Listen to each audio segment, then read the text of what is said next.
आज खरोखर आपल्या सर्वांकरता हा अतिशय आनंदाचा क्षण आहे की आपल्या महाराष्ट्राचे सुपुत्र असलेले माननीय भूषण गवई साहेब हे भारताचे सरन्यायाधीश झाले।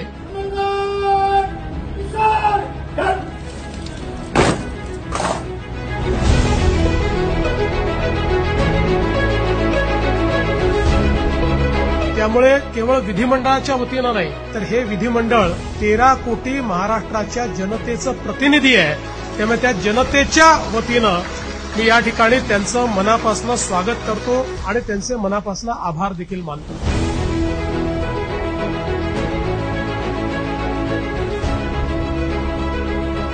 सामान्यातल्या सामान्य किंवा मोठ्यातल्या मोठ्या माणसांना भेटताना कधीही गवई साहेबांच्या वागणुकीमध्ये आपल्याला बदलच दिसत नाही।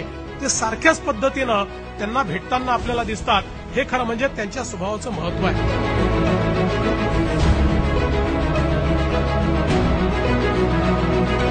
मला विश्वास आहे की जो काळ गवई साहेबांना चीफ जस्टिस म्हणून मिळालेला आहे त्या काळाला त्याचा उपयोग ते अशा प्रकारे करतील की ज्या दिवशी चीफ जस्टिसचं पद हे गवई साहेब सोडतील त्या दिवशी एक इतिहास त्यांनी निर्माण केलेला असेल याबद्दल माझ्या मनामध्ये शंका नाही।